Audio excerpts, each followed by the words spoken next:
Research methodology এই সাবজেক্টে C part এবং বি পার্ট মিলিয়ে 24 মার্কের মতো অঙ্ক আসে সাধারণত। এখন এই 24 মার্কের অঙ্ক দুই ভাগে বিভক্ত হয়েছে। একটা হচ্ছে আপনারা বিজনেস স্ট্যাটিস্টিক্সে মিন, মিডিয়ান, মুড, কোরিলেশন, রিগ্রেশন এই যে টপিকগুলো করে আসছেন, এখান থেকে 10 মার্কের একটা অঙ্ক সি পার্টে থাকতে পারে এবং বি পার্টে 4 মার্কের একটা অঙ্ক থাকতে পারে। আরেকটা অংশ হচ্ছে জেড টেস্ট, টি টেস্ট। এই জিনিসটা অ্যাকাউন্টিং ডিপার্টমেন্টের স্টুডেন্টরা রিসার্চ মেথোডোলজিতে ডিরেক্টলি 4th ইয়ারে পায়। এই জেড টেস্ট, টি টেস্ট সাধারণত অন্য কোনো ইয়ারে অ্যাকাউন্টিং ডিপার্টমেন্টের স্টুডেন্টদেরকে করতে হয় না।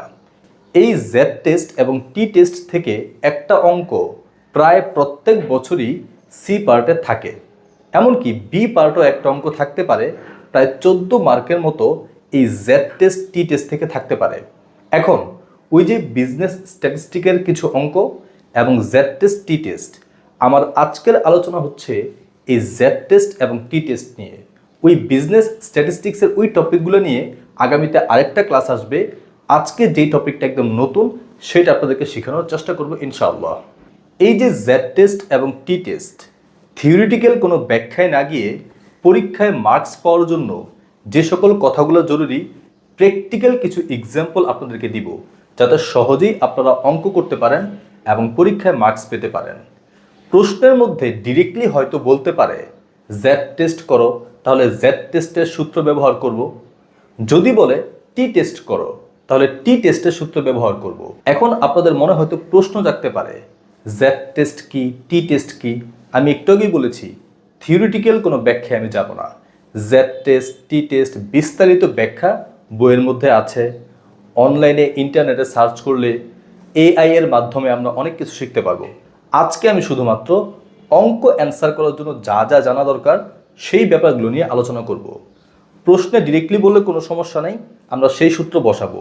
কিন্তু প্রশ্ন যদি না বলে জেড টেস্ট করো বা টি টেস্ট করো, তাহলে স্যাম্পল সাইজের ওপর ডিপেন্ড করে আমাদেরকে ডিসাইড করতে হবে জেড টেস্ট নাকি টি টেস্ট। এখন এই স্যাম্পল সাইজ এই জিনিসটা আবার কি? ধরেন একটা জরিপ চালানো হয়েছে 20 জন শিক্ষার্থীর ওপর, এটা হচ্ছে একটা লাইন। আবার আরেকটা লাইন ধরেন 900 জন শিক্ষার্থীর ওপর একটা জরিপ চালানো হয়েছে। এই যে 20 জন শিক্ষার্থী, 900 জন শিক্ষার্থী, 20, 900, এইগুলো হচ্ছে স্যাম্পল সাইজ। এখন যদি স্যাম্পল সাইজটা 30 এর নিচে হয় তাহলে হবে টি টেস্ট, এবং যদি স্যাম্পল সাইজটা 30 এর বেশি হয় তাহলে হবে জেড টেস্ট। প্রাথমিক এই কনসেপ্টটা মাথায় রাখেন। এখন জেড টেস্টের কিছু সূত্র আছে, এক এক সূত্র এক এক সিচুয়েশনে হয়। টি টেস্টের কিছু সূত্র আছে, এক এক সূত্র এক এক সিচুয়েশনে হয়। এখন সরাসরি পরীক্ষায় আসতে পারে এমন কিছু অঙ্ক প্র্যাকটিক্যালি আপনাদেরকে আমি শেখাবো, যার মাধ্যমে সূত্রের ব্যবহারগুলো আপনাদেরকে আমি ক্লিয়ার করার চেষ্টা করবো ইনশাআল্লাহ। চলুন দেখা যাক।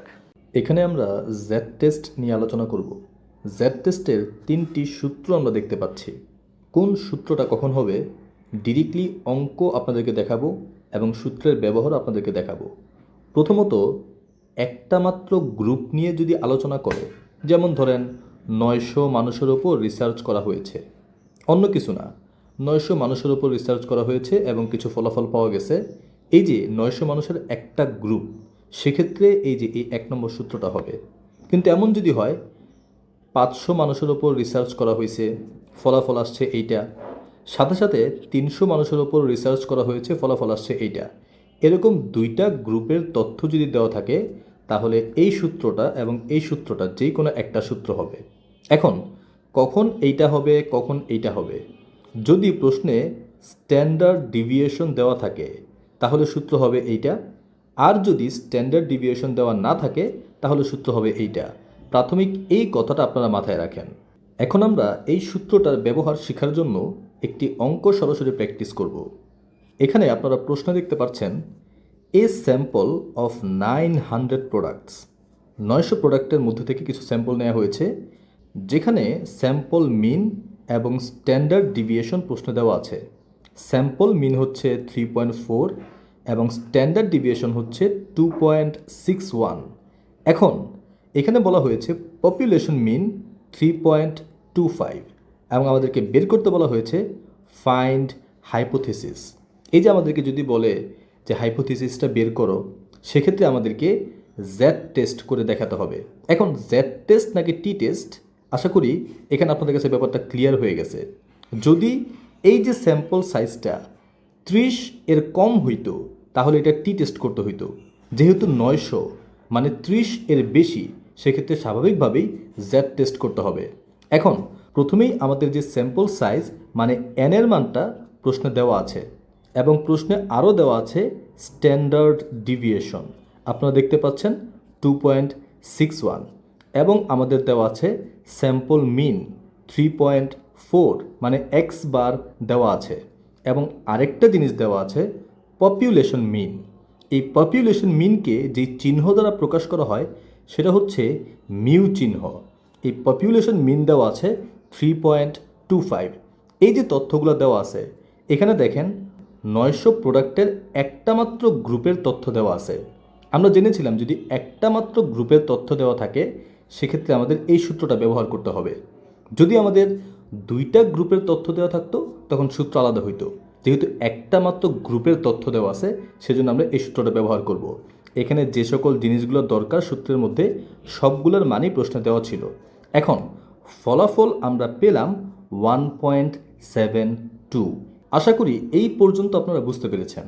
এরপরে তথ্যটা একটু মুখস্থ, প্রত্যেকটা অঙ্কে এই তথ্যটা হুবহু সেম থাকবে। এইখানে খেয়াল করেন, at 5% significance level the critical value of Z is plus minus 1.96।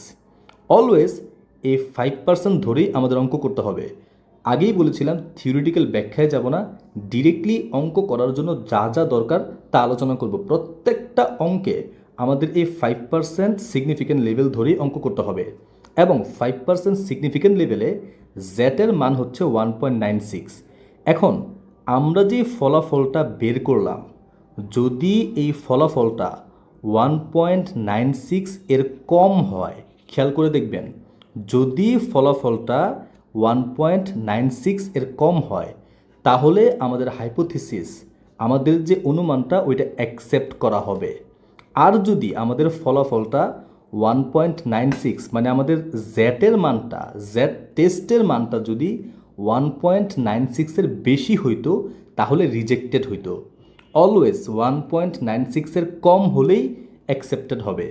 এই যে বাকি তথ্যটা আপনারা মুখস্থ প্রত্যেকটা অঙ্কে হুবহু সেম লিখবেন, জাস্ট এই মানটা ভিন্ন হবে। আশা করি আপনাদের কাছে এই অঙ্কটা এবং এই রকম যে কোনো অঙ্ক আসলে হুবহু এইভাবে আপনারা সমাধান করতে পারবেন।